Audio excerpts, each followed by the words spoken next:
from Hazelveare. LWC News. Welcome, I'm Harry Puttock. And I'm Jack Flower. And you're watching the Hazelveare edition of LWC News. Now for the headlines. The start of the new term sees the introduction of the new deputy head, Mr. Pearson. Laurie McVean will be talking to him later. We also have a special addition to the LWC News called Outside the Gates, where we will see life in the real world. Our sports reporters will be bouncing around the school, talking to various teams about results and different reports. We also have a special interview straight from the West End, courtesy of our media correspondent. As well as the curious story of a mysterious hole. We'll fill you in later. Now for the weather, with Joe Batty and Adam Murphy. Enjoy. Thank you, Jack, and thank you, Harry. Now, for the 2012 weather review. Joe? As we all know, this spring has been the driest in record. The hosepipe ban has been highlighted. Thank you, Joe. And this summer, in 2012, it was the wettest in over 100 years. Yes, folks, 100. Wow. Now, the 3-day forecast. Monday, we are looking for a light shower with just a little bit of wind, slightly nippy. On Tuesday, we're going to have heavy rain. Might have to get your umbrellas out. But on Wednesday, you're going to have a slight bit of snow. Just settling, not too much though. Now, let's see what happens in 2013. Thank you, Joe. That's all from us here, folks. Back to you guys in the studio. Thank you, Joe and Adam. We're now going to take you around the school for some different opinions on the weather. Enjoy. Beautiful, lovely, gorgeous, great to be playing around in, but probably not with a hockey stick in your hand, a little bit too dangerous. Ball doesn't really move particularly well in the snow. The pitch is covered in it, as pretty much most of the country is. So it's a no-go for me. I think snow is fun, brings out the kid in everybody. The more the merrier, I think, as long as people don't hurt themselves. Good. Don't eat yellow snow. The snow helps us to discover one thing. What we're trying to do is trying to identify talent, and it helps you identify people with very, very low intelligence. Because you're supposed to wear alternative and better shoes, like waterproof golf shoes, and people who turn up in canvas tennis shoes in the snow, I've got a long way to go. What can I say? The sun's shining, the birds are singing. It's another beautiful day at Lord Wandsworth College. So, what do you think about the snow? It's white and cold. Good. Thanks for that. Now for that sports report we promised you. And we will hand you over to our exemplary reporters. And Rob Nightingale. Enjoy. Thanks, Jack. We're here with Toby Salmon, quite an inspirational role, being captain of the second team. We've got a few questions for you, Toby, that's okay? Yeah, that's fine.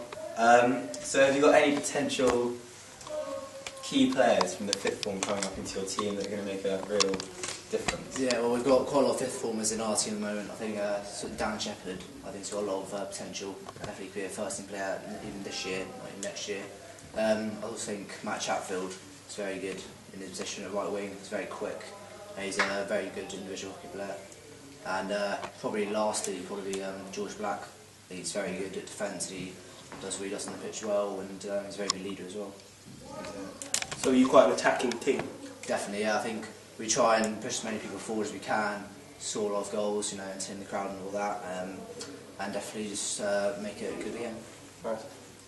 So are there any teams that you're focusing on this season that you really want to beat? Well, with the game on Saturday against Church, I think Church is always a good local battle. Seeing as their position in Petersfield, that's the one game we try and focus on a lot. Also, I think Seaford is also a good game. Always a lot of tension between the two sides. So those two are probably the best ones. Good. Thank you very much, too. It's very interesting. Thanks for that. With the increased funding that we have in the hockey department, we've had a new Astro put down. It's all very nice. Here we have Rob. Look at that roll. Thanks, Jack. We're here in Hazelveare with Mr. Lay, the coach of the third team. Very important role. We've just got a few questions for you, sir, if that's okay. Of course. So have you got any tricks up your sleeve that will improve the team? Or?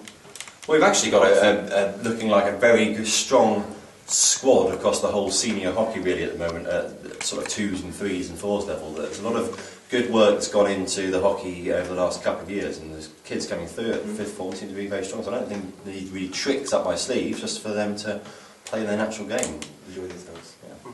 So are you worried? Are you worried that you're going to be losing key players for your team to the higher squads? Well, the squads are very big at this stage, and we're looking extremely healthy in the hockey squad this term. So I've got a big squad in the thirds of some good players who will be knocking on the door of the seconds. That is true, but there's plenty in the seconds as well. So a healthy position. Yeah, you stepped up from being the fourth coach, haven't you? Which is A couple of years ago, yeah. A big step up. I don't know. Still at thirds, you want to be having a lot of fun, but I suppose there is perhaps more of the fifth form who are going to be eventually going up and playing a big role in the seconds, or even the first in later years as they go through the school. So you perhaps got a bit more of a developmental eye on them. Yeah, very interesting. Thank you very much, Steph. So, Freddie, how's the under-15B season been so far? So far, our season's been very promising. After our first match against Seaford with our 6-0 victory, I think all the guys are looking forward to the upcoming season. So, building on our skills, we should be able to take on a lot of teams which we have previously not done very well against. So, yeah. And Freddie, who do you think has the most potential?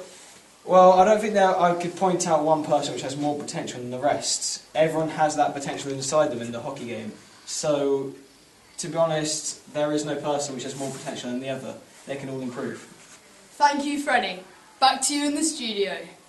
I'm here with Charlotte Gunn, a member of the first team netball squad. How do you feel about the opening game of the season? Well, we played the Pound 1 first and the Pound 1 seconds, and we won 16-13 overall, I think. We played quite well. We got quite tired after the second game. Okay. How do you feel the rest of the season's going to go? Well, we're playing St Sutton's on Wednesday, which looks like it could be a positive game. We did quite a lot of fitness on Wednesday. Good. So, quite positive about our fitness. And we're quite a good team. We've got quite a lot of skilled players. Who would you say those skilled players are, the key players? Obviously our captain KP, she's fantastic. And our shooters, Karis Martin and Megan Collins. I'm joined with Jenny Beckett of the seconds netball team. Welcome, Jenny. Hi, Harry. So, what are your ambitions for the upcoming season? Well, my ambitions are really to aim high and go for the first team. I'm in seconds at the moment, and if I just try my hardest and practice as hard as I can, maybe one day I'll get into the first. And I think also to help my team improve and just score as many goals and win most of our matches. Great. So, what's competition like in the squads at the moment? Oh, there's quite a lot of competition, really. There are a lot of fifth formers who are very good at what they do, and it's more like if you don't try your hardest during sessions, it could be a slight possibility that you can be dropped. Fierce. So, how many teams are there? There are 4 teams at the moment. Probably there's enough for 5 teams, but they wouldn't be able to play matches. And we're a very strong side at the moment. I think this year will be one of the best. Oh, you heard it here first.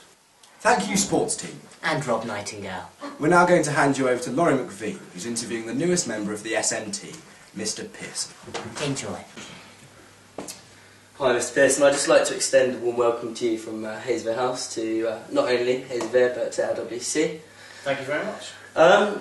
We'll start off with something quite simple. Coming from Wellington is quite a difference from Wellington to Lord's Wandsworth College. What to you has been the most significant difference coming from there?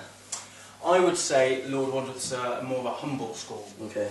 I would say the pupils and the staff here are more grounded. Okay. And I would say at Lord Wandsworth there's a greater sense of social conscience, I'd describe it as, than at Wellington. Wellington's a really good school, it's a very good education, but you can't really talk about Wellington College without kind of thinking of words like privileged and elite. And they're words that don't sit quite so comfortably with me. So I actually feel more comfortable at a school at Lord Wandsworth. Okay. Is that down to your background then? Where are you raised? Yeah, I'm a state school educated kid from Dorset, so maybe it is, but it's but I also believe that the best kind of education should be grounded and should have social conscience. So actually, I think a school like Lord Wandsworth is better placed to give a really good, all-round, well-rounded education than a place like Eton, the Harrows and the Wellingtons. Yeah, wow, that's, I suppose it summaриses the school perfectly. If you could describe yourself in 3 words, what would it be? Okay. Short.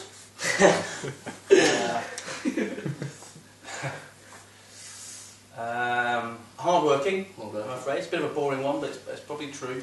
Okay.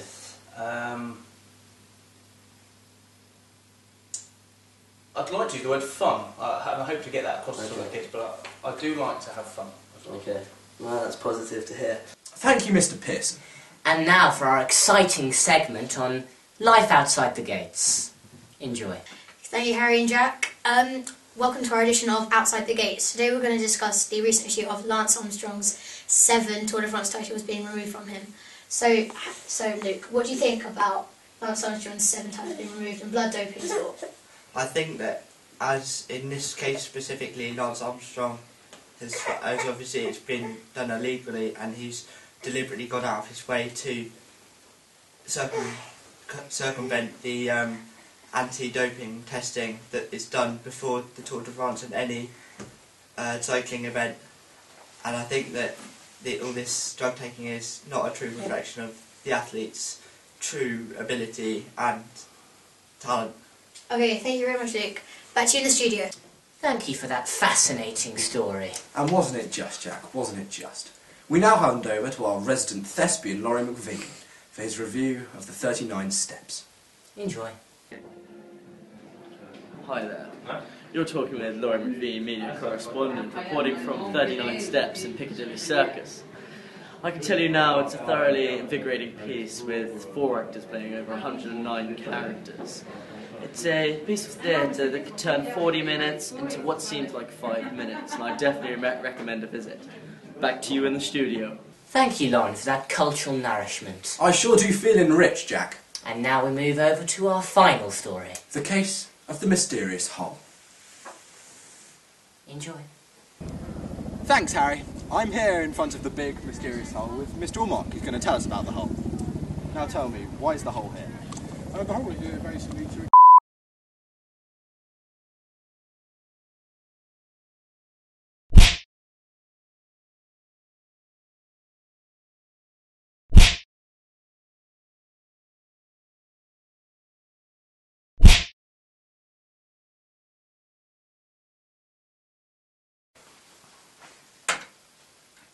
Jack, we are on air.